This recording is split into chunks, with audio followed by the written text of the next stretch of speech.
युगों युगों से चली आ रही इस परंपरा में हम सब भी हिस्सा बन रहे हैं उसका। हस्तांतरण की प्रक्रिया,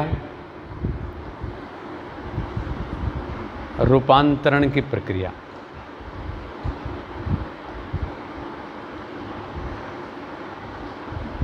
जल बहता रहे, गंगा बहती रहे, रुपया पैसा धन सर्कुलेशन में रहे तो वो जीवनदायी होता है। जहाँ पर वो रुक गया फिर सड़ना शुरू हो जाता है और वो अप्रयोज्य हो जाता है, निष्प्रयोज्य हो जाता है। संभवतः इसीलिए ऋषियों ने इस परंपरा को निरंतर बनाए रखा कि एको अहम बहुश्याम। और इसका समय भी ये रखा जो अंकुरण के लिए, रूपांतरण के लिए अनुकूल समय है। धरती उर्वरा है और उसमें हम चलते फिरते अनजाने में भी कहीं बीज डाल देते हैं तो वो उग जाता है।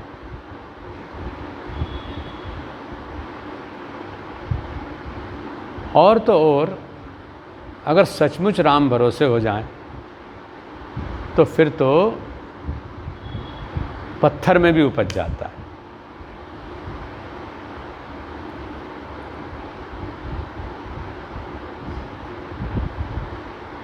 रहीमन बिरुवा बाग के सींचत भी कुमलाए, राम भरोसे जो रहे पर्वत पर हरियाए। बहुत सारे ऐसे बीज हैं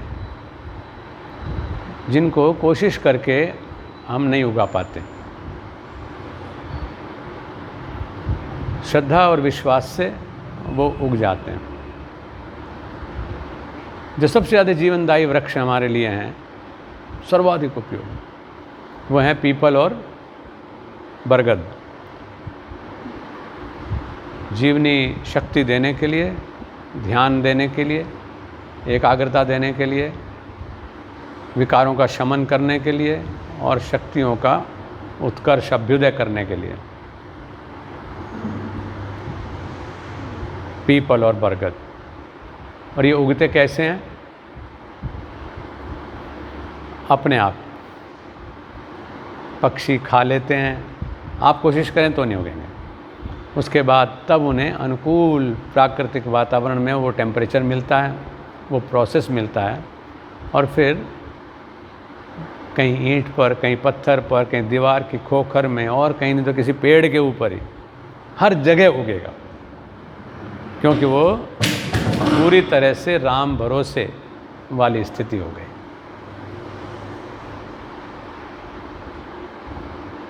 समर्पण का भाव है उसमें। और इस समय एको अहम बहुश्याम, यानी मैं एक से अनेक हो जाऊं, हमारा रूपांतरण होता चला जाए। इसी प्रक्रिया में ये व्यास पूर्णिमा पर्व आया। आदिनाथ योगीराज देवादिदेव महादेव भगवान शिव ने ज्ञान दिया, ट्रांसमिशन किया कहीं, और फिर वहाँ से ऋषियों ने, हम सब उन ऋषियों की ही संतान हैं। ये अलग बात है कि ये बात ध्यान केवल तब आती है जब वैवाहिक रिश्ते नाते तय होने लगते हैं कि ये भरद्वाज के परंपरा के हैं, ये पौलस्त्य की परंपरा के हैं, ये अंगिरस की परंपरा के हैं।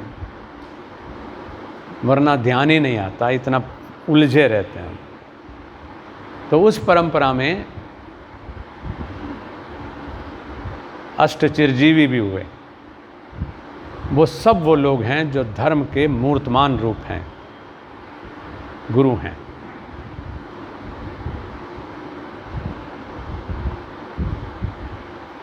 ज्ञान के लिए कोई ना कोई माध्यम परमात्मा बनाते हैं, अवसर हम सबको देते हैं, लेकिन हम कभी चूक जाते हैं और अगर जागरूक रहते हैं सतत तो फिर पा जाते हैं।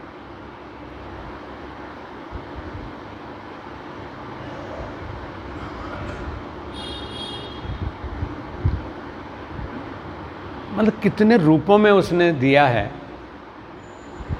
मैं तो सोचता हूँ कि हम ऋण हो ही नहीं सकते। माँ के रूप में दिया, मित्र के रूप में दिया, शिक्षक के रूप में दिया,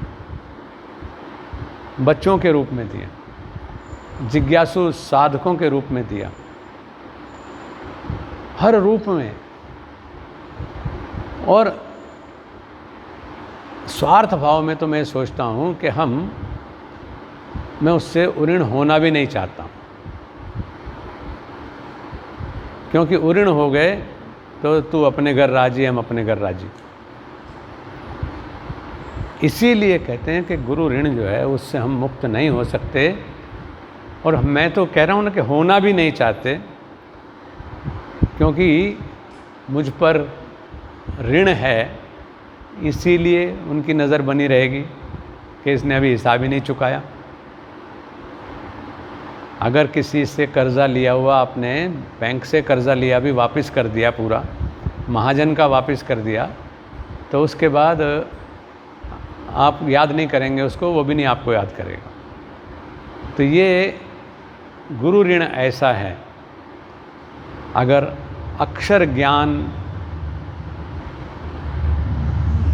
5 साल के बच्चे भारत भूषण को गुरुजी काशीराम जी ना देते, तो फिर अक्षर ज्ञान अ आ इ ई वाला अक्षर ज्ञान, नॉन पैरिशेबल नॉलेज तक कभी शायद न पहुंचता।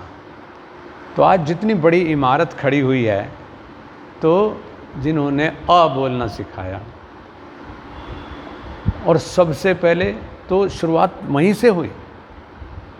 उन्होंने अपना नाम, परमेश्वर ने अपना नाम सबसे पहले हमें स्वयं ही बोलना सिखा दिया।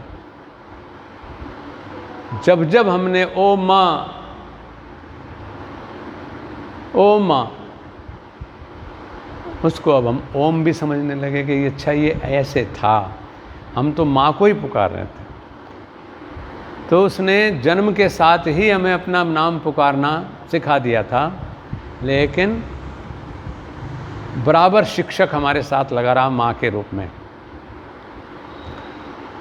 बाहर के आकर्षण इतने सुंदर लगते हैं और जीवन पर्यंत लगते रहेंगे, क्योंकि उनके अंदर भी जो सौंदर्य है वो परमात्मा का ही है।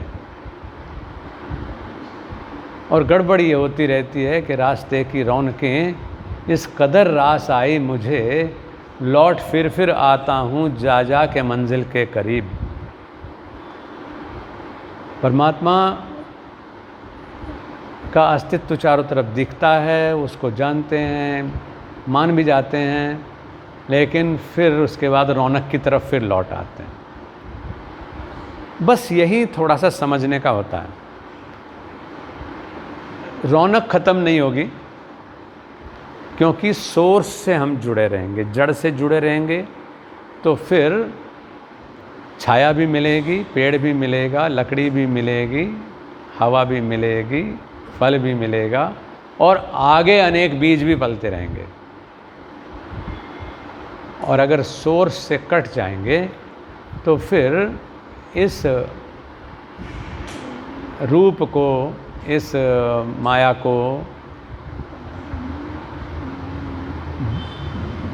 भोगना, जिसको हम कहते हैं ना, वहाँ तक भी नहीं, वो भी नहीं संभव हो पाएगा। इसलिए उसने पहले जन्म के साथ हमें नाम दे दिया अपना, उनका नाम हमने पुकारा भी। जब तक माँ का पल्लू पकड़े रखा, तब तक हम ओ माँ करते ही रहे। यहाँ भी आकर के, यहाँ खड़े होकर के आप कहते हैं ओ माँ।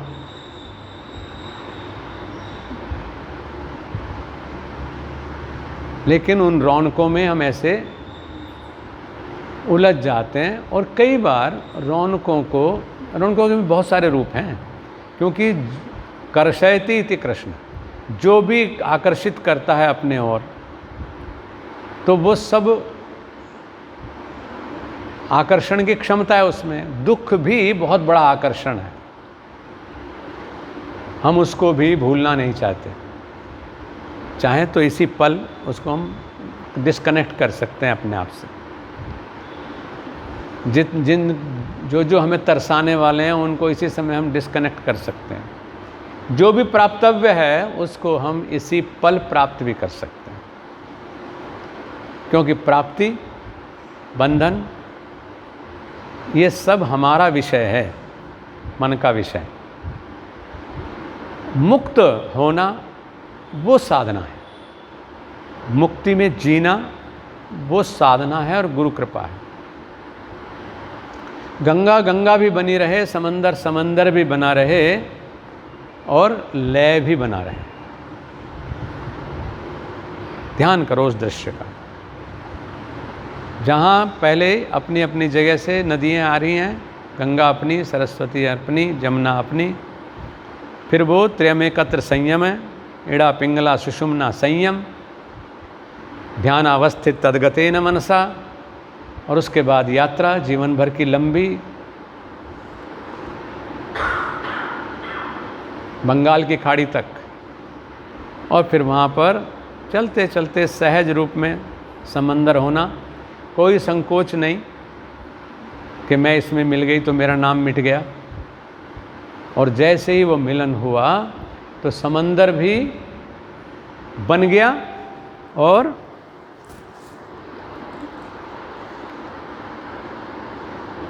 गंगा भी बनी रही। गंगा है ना अब भी, समंदर है अब भी, और मिलन भी है। ये है शाश्वत अवस्था, जिसमें साधक को जीना होता है और जीना चाहिए।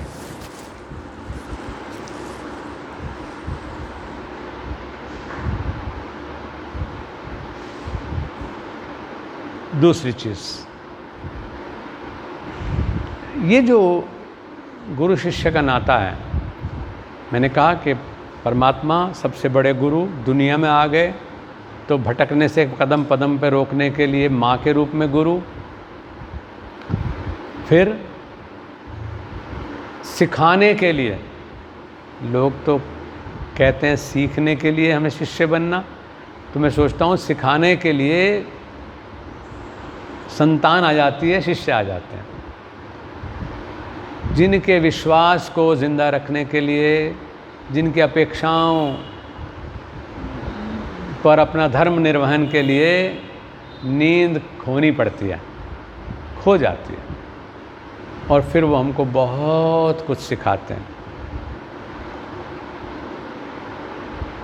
इसको बोलना कैसे सिखाऊं, इतने पे भी मुझे कुछ टेक्नोलॉजी डेवलप करनी पड़ती है, तब उस बच्चे को, उस बच्ची को बोलना सिखा पाते हैं।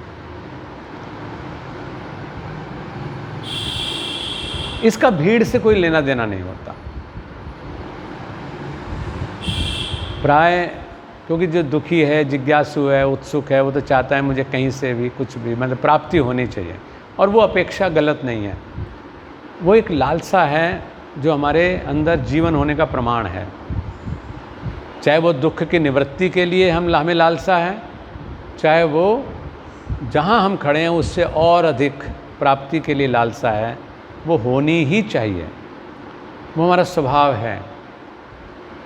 उसमें हम प्राय, क्योंकि सरल हृदय हैं, साधक सरल हृदय, उसको उसकी भावना की प्राप्ति होनी। लेकिन सरलता को गांधी भी कहते हैं कि man of truth must also be a man of care. जागृत होना बहुत ज़रूरी होता है। तो उसमें हम भीड़ का हिस्सा बन जाते हैं, और भीड़ में भी मैं उस भीड़ को भी इस रूप में लेता हूँ कि इतना बड़ा मेला लगा हुआ है, हर तरह की चीज़ सजी हुई है, वो एक अवसर है हमारे लिए, बंधन नहीं है, हमारे लिए अवसर है कि उसमें से जो श्रेष्ठतम है उसको हम चुन लें। कभी आपने नहीं सुना होगा, मैंने तो नहीं सुना न देखा कि कभी भीड़ शिष्य बन पाई हो, कभी भीड़ का रूपांतरण हुआ हो ही नहीं सकता। सारे के सारे बीज भी अगर एक जगह बो दें हम, तो भी जो सबसे सामर्थ्यवान बीज है वो लड़ करके कामयाब होगा। चाहे वो धरती में बोया हुआ बीज है, चाहे वो हमारे शरीरों में बोए हुए बीज है। आपको मालूम है कितने स्पर्म होते हैं एक व्यक्ति के अंदर? डॉक्टर साहब बता सकते हैं। More than 3 million.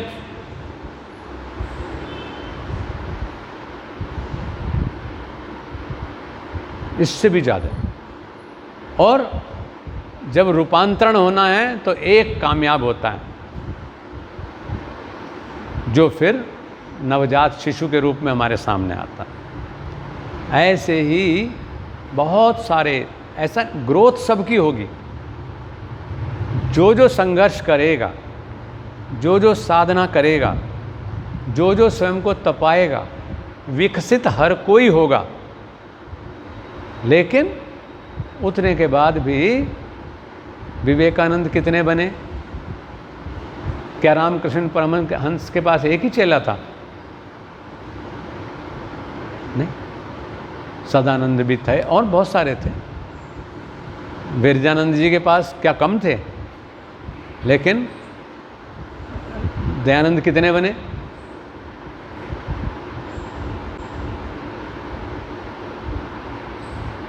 गुरु संदीपनी के आश्रम में क्या कम लोग पढ़ते थे?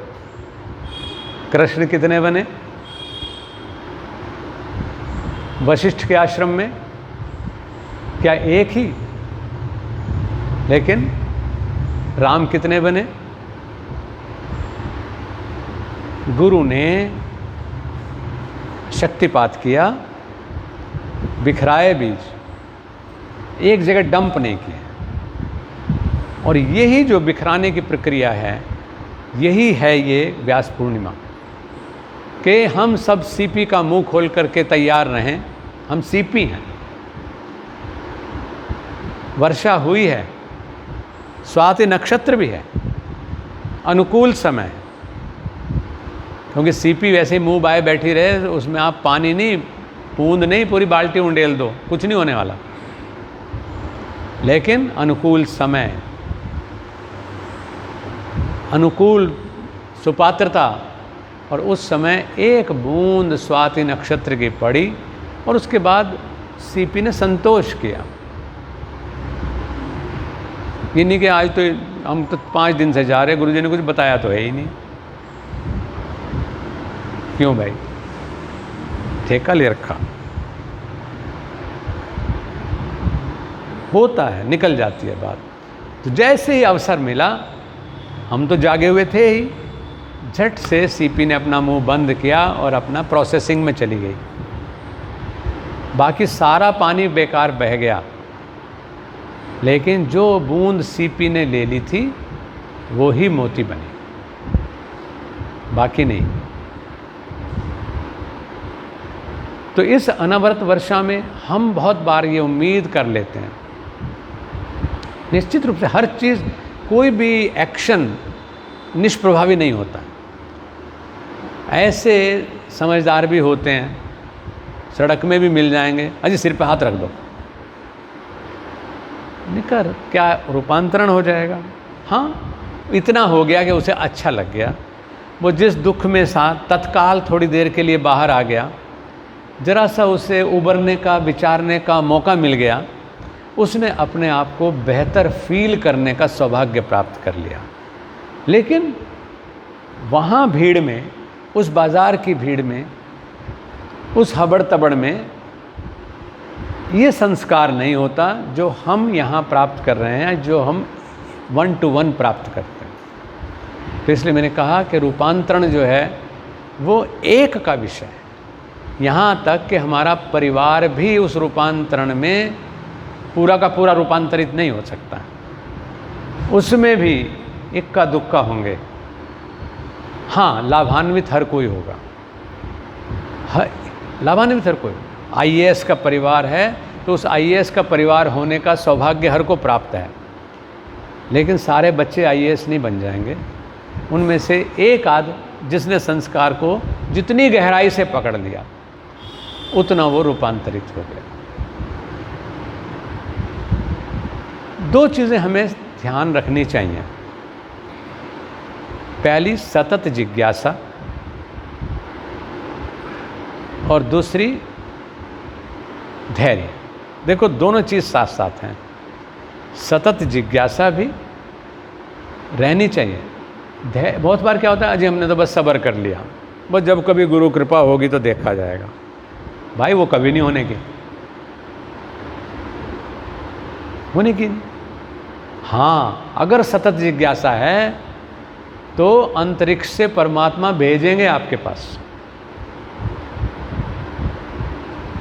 धैर्य इस बात का कि मेरी जिज्ञासा टूट ना जाए, मेरी सुपात्रता छूट ना जाए।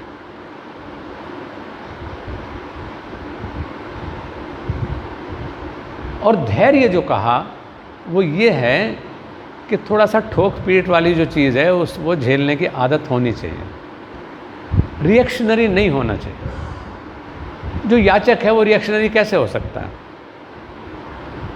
मैं तो आज भी, मैंने कहा ना कि मैं तो ऋण मुक्त भी नहीं होना चाहता, मैं तो याचक ही हूँ और याचक ही जीना चाहता हूँ। क्योंकि दाता से हम संतुष्ट इस रूप में तो हैं कि उसने बहुत कुछ दे रखा है, उतने के बावजूद भी हम याचना ये करते हैं कि इससे बेहतर भी जो स्थिति हो तो मुझे अपना क्यों नहीं लेता, अपना रूप क्यों नहीं दे देता। तो वो रूपांतरण कि जहाँ पर इंसान भगवान बन जाता। रामकृष्ण परमहंस भी धोती कुर्ता पहने हुए ऐसे ही टहलते रहते थे कलकत्ता की सड़कों पर, लेकिन कब में को भगवान हो गया उन्हें खुद थोड़ा ही पता है, तो कुछ हो गया। ऐसे ही जो व्यसनी है उसको नहीं पता होता कि तो व्यसनी हो गया, वो तो सोच रहा है मैं ठीक ठाक हूँ, लोग मुझे समझ ही नहीं रहे। तो एक जागृति की ओर चला था, एक सुषुप्ति की ओर चलता चला गया। तो साधक की यात्रा जिज्ञासा की है और सतत जागृति की है, उस तरफ उसको चलना ही चाहिए। ध्यान कभी भी सुषुप्ति नहीं है। ध्यान जागृति की वो पराकाष्ठा है जिसमें व्यक्ति स्वप्न दृष्टा हो सकता है, जिसमें व्यक्ति रियलाइजेशन की तरफ जा सकता है, जिसमें व्यक्ति विराट हो सकता है, जैसे बिंदु सिंधु हो सकती है। कपोल कल्पना कुछ नहीं है, पाने से पहले सब कुछ कल्पना ही है और प्राप्ति होते के साथ वो कल्पना यथार्थ बन जाती है।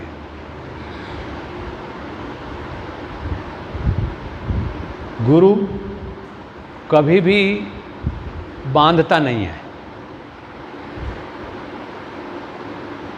बांधता ही नहीं, क्योंकि अगर बांधता है तो फिर इसका मतलब मुक्ति कैसे मिलेगी। अनुशासन में बांधता है, अनुशासन में बांधता नहीं बल्कि अनुशासन में बंधने का अवसर देता है। वो भी हमें बंधना ही होता है खुद, वो बांधता नहीं। ये जो है ना कि हम तो उनके साथ बंध गए, ना तो हम गुरु बना सकते हैं और ना ही हम किसी को शिष्य बना सकते हैं। बनाना नहीं, जो कुछ है वो स्वयं ही बनना होगा। अगर शिष्यत्व हमारे भीतर है तो उसका प्रोसेस होते होते हमें केवल शिष्य बनना है। मेरा काम सिर्फ शिष्य बनना ही था, शिष्य बनना ही है। मैं आज भी अगर अपना शिष्यत्व होना छोड़ दूं, शिष्य होने का जो मेरी पहचान है, आइडेंटिटी है, उसे छोड़ दूं, तो मैं नाता टूट जाएगा, मैं कुछ हो ही नहीं पाऊंगा।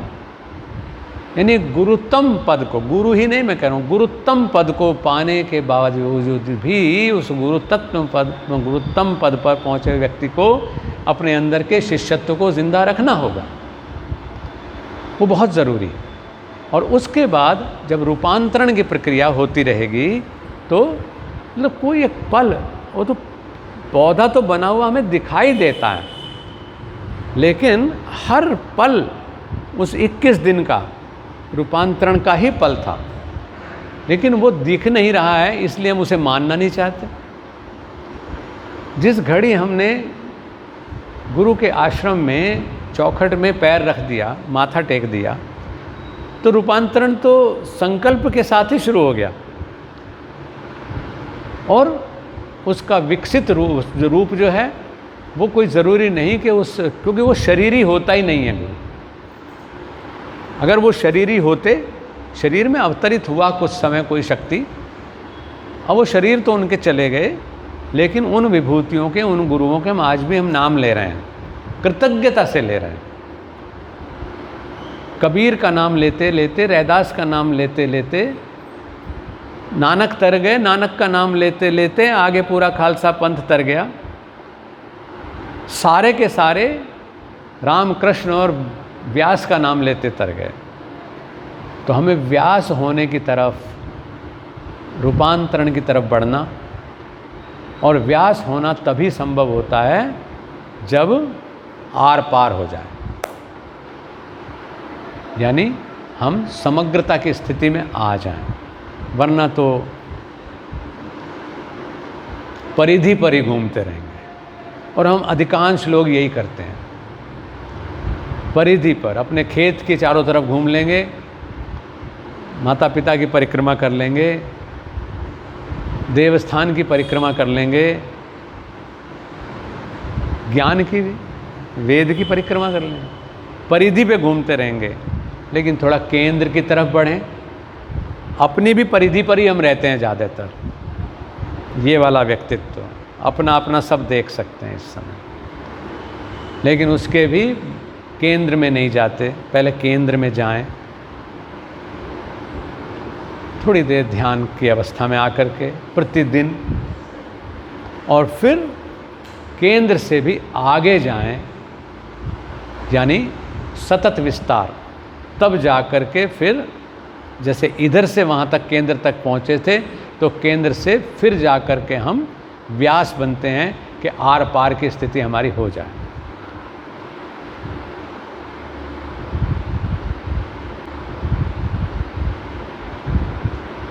तीसरी चीज़, अपेक्षा। क्योंकि जहाँ पर टैक्स है कि रजिस्ट्रेशन हो रहा है दक्षिणा, उसके लिए भी, दीक्षा के लिए भी, तो गड़बड़ है। गंगा हमेशा देगी ही देगी, उसे हमसे कुछ नहीं चाहिए। हाँ, उसकी पवित्रता बनाए रखना हमारा धर्म है। उस पर लांछन मत लगाओ, उस पर प्रश्न मत उठाओ, उसमें गंदगी मत डालो, निंदा मत करो। गंगा देती रहे, सूर्य देता ही रहेगा, उसकी क्या बात करते हो। एक फूल भी देता ही रहेगा। जो दाता हैं, इसीलिए वो हमारे आदर्श हैं। गुरु वो ही है, माँ इसीलिए सबसे बड़ा गुरु। यहाँ लाख नाक रगड़ लें आकर के, कुछ भी तो मिलने वाला नहीं। जिसने अपने प्रथम गुरु को प्रसन्न नहीं किया, वो भी इसीलिए गुरु है क्योंकि वो हमेशा देना ही चाहती है, उसका देना ही स्वभाव है। अगर हम कुछ दे सकते होते तो फिर याचक होने की ज़रूरत ही क्या थी। हम सिर्फ एक चीज़ दे सकते हैं, क्योंकि परमात्मा को भी, सद्गुरु को भी, और सबसे पहला गुरु माँ को भी हम सिर्फ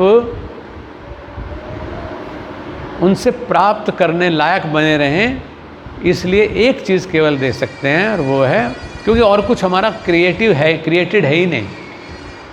सब कुछ ही तो उनका दिया हुआ है, तो उनको हम बदले में क्या देंगे। परमात्मा को क्या दे सकते हैं। केवल एक चीज़, और उसके देते के साथ में जल थल एक हो जाता है, वो है हमारी क्रिएशन है केवल अहंकार। केवल जो हमारा ये अकड़ापन है वो फ्लेक्सिबल हों, मॉडेस्ट हों, हम्बल हों, प्योर हों और निर्मल नेत्रों से जिज्ञासा। तो कोई कारण नहीं कि कुछ भी अड़चन बीच में आ जाए। कबीर ने तो किताब भी नहीं पढ़ी, रैदास ने भी किताब नहीं पढ़ी, और नानक देव का भी यही स्थिति है, रामकृष्ण परमहंस जी की भी यही स्थिति है। पढ़ा नहीं, केवल आईना इतना साफ कर लिया कि सब कुछ साफ साफ दिखना शुरू हो गया। जिन चीज़ों के लिए आप अपनी दादी माँ को देखें, कितना पढ़ा उन्होंने, लेकिन क्या ज्ञान का अपार भंडार उनके पास। और कृष्ण ने इसीलिए ज्ञानी होने को कोई बहुत बड़ी चीज़ नहीं माना, कहते ही नहीं। खाली मेहनतकश होने को उन्होंने बहुत बड़ा आदमी नहीं माना। उन्होंने अगर माना सुपात्र तो केवल योगी होने को माना, और योगी होने की ही प्रेरणा दी उन्होंने। आपको ही सुनाया उन्होंने, तपस्विभ्यो अधिको योगी ज्ञानिभ्यो में मतोधिकः कर्मिभ्यश्चाधिको योगी तस्मात् योगी भवार्जुन। हे अर्जुन, तप तो योग का एक हिस्सा है। तपः स्वाध्याय से पहला हिस्सा है ना, वो होना चाहिए, तो इसमें कोई बहुत बड़ी बात नहीं है। लेकिन इससे ये नहीं कि तुम योगी हो गए। ज्ञानी हो करके भी और अकड़ जाता है आदमी। हमें शायद भगवान ने इसीलिए ऐसा बना दिया कि ज्ञानी नहीं बनने दिया, क्योंकि मैं तो योग दर्शन का भी बहुत कोई अध्येता नहीं हूँ, मैं ज़्यादा पढ़ा लिखा नहीं। और हमें तो 2-4 हरफ पढ़ने सिखा दिए, उन्होंने तो पढ़े भी नहीं थे बिल्कुल भी। बल्कि सच्ची बात तो ये है कि ज्ञान जिस काम के लिए है उसके बाद में तो ज्ञान को भी एकदम भूलना पड़ता है। आपने जब इंजीनियरिंग करी थी, अमरनाथ ने, डॉक्टर साहब ने जब मेडिकल साइंस पढ़ी थी, क्यों इंजीनियर साहब, आपने पवन इंजीनियरिंग करी थी, उसके बाद जब एप्लीकेशन का दौर आया तो किताबें कहाँ हैं? आज तो नाम भी याद नहीं है सबके। ज्ञान को छोड़ना पड़ा। रियलाइजेशन की स्थिति में, समंदर होने की स्थिति में गंगा होने के स्वरूप को छोड़ना पड़ता है। तो कृष्ण ने इसी को कहा कि ज्ञानी से आगे निकल, और फिर ये भी कहा कि तू मैं करता हूं इस बात की ईगो भी छोड़ दे। निष्काम कर्मयोग का उपदेश दिया है, कर्म का उपदेश दिया है, करना है, लेकिन कर्मी भी नहीं रहना है हमेशा। मतलब वो तुम्हारा स्वभाव बन जाना चाहिए। स्वभावगत काम हो रहे हैं, आप कहते हैं ना सब भगवान की दया है, यानी मैं निफराम हूँ, निफराम हो जाए, ये तो ऑटोमेटिक चल ही रहा है।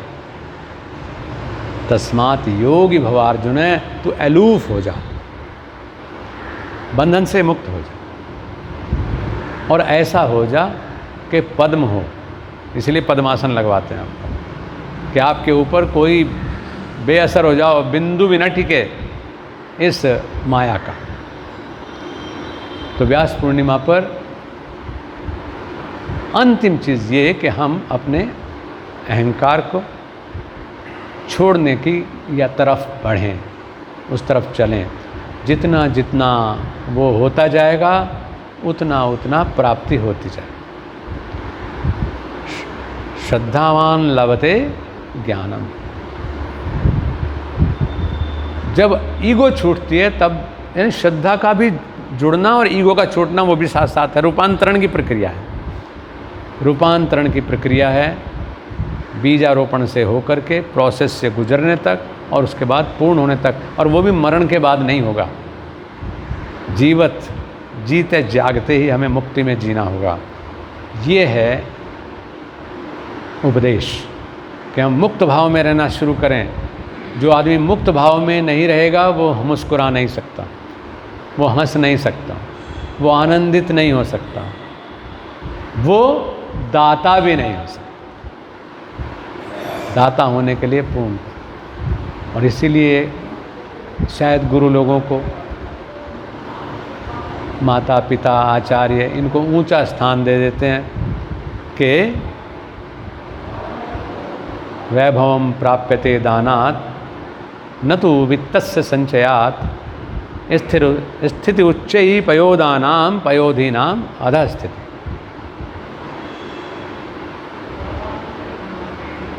हमें जो गरिमा प्राप्त होती है उन्हीं को प्राप्त होती है जो देने की स्थिति में आ जाते हैं, देना सीख लेते हैं, ताकि धर्म कर्म चलता रहे, राष्ट्र कर्म चलता रहे, साधना कर्म चलते रहें। और उसका उदाहरण दिया कि जिसका देते रहना ही स्वभाव है, उस वजह से मेघ छोटा सा टुकड़ा होते हुए भी बहुत ऊंचाई पर है। और जो सिर्फ संग्रह करता है, ये वाली किताब भी रख लूँ, ये वाली किताब भी रख लूँ, ये भी समय पे काम आएगी, ये वाला धन भी रख लूँ, ये ऐश्वर्य रख लूँ, बटोर लूँ, समय पे काम आएगा, वो समय पता नहीं कब आएगा। तो वो समंदर है, लेकिन समंदर होने के बावजूद भी रत्न गर्भा भी है वो। उसके अंदर यानी 14 रत्न उसी में से निकाल लिए जिसने निकाल लेते, लेकिन वो संग्रह करता रहा, उसने खुद से नहीं दिया किसी को कुछ भी। और न देने की वजह से टेंटवे पे हाथ धर के भी तो लोग ले लेते हैं ना, लेकिन विद्या नहीं टेंटवे पे हाथ धर के ली जा सकती। इसके लिए सुपात्र ही होना पड़ेगा, समित पाणी होना पड़ेगा, श्रद्धावान होना पड़ेगा, अहंकार मुक्त होना पड़ेगा। तो सब कुछ सागर के पास है, लेकिन संग्रहवादी प्रवृत्ति के कारण ही उसकी स्थिति नीची है और बादल की स्थिति ऊंची है। हम उन महान गुरुओं का सत्कार करते हैं, आज श्रद्धा से उनको स्मरण करते हैं और अपने शिष्य भाव से ये प्रार्थना करते हैं कि हम उनसे कभी भी उऋण ना हों, उऋण होने की चाहना भी ना करें। केवल जो बीज उन्होंने हमारे अंदर अंकुरित होने के अवसर दिए हैं, हम उन बीजों को एक से अनेक इसी तरह से जीवंत बनाए रखें और स्वयं दिव्यत्व की अनुभूति में रहने का, शाश्वत होने का आनंद लिए रहें। सभी साधक शांत भाव से 2 मिनट के लिए बैठते हैं। संकल्प से अपने आप को आपने निर्मल किया है। वैदिक ऋचाओं के मंत्रों से आपने अपने आप को अनुकूलता प्रदान की है। पवित्र यज्ञाग्नि से अपने आप को आपने सुसंस्कृत किया है। यज्ञ के आयोजन, धर्म कर्म में अपनी आय को, परिश्रम से अर्जित आय को लगा करके आपने उसको भी पवित्र किया है।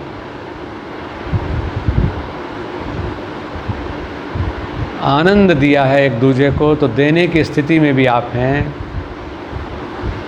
और आनंद दिया है तो आनंदित होने का अधिकार भी आपको है। इस स्थिति में आते आते आपका क्रोध छूटा है, आपका भय छूटा है, आपका संकोच छूटा है।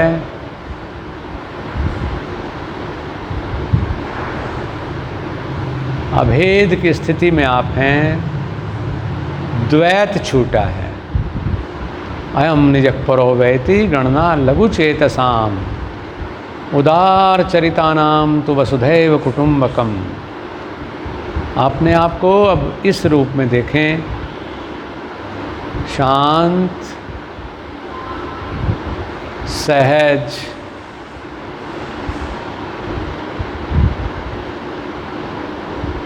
तनाव मुक्त, आनंद युक्त,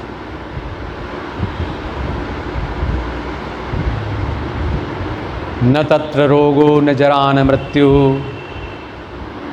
प्राप्तस्य योगाग्निमयं शरीरम।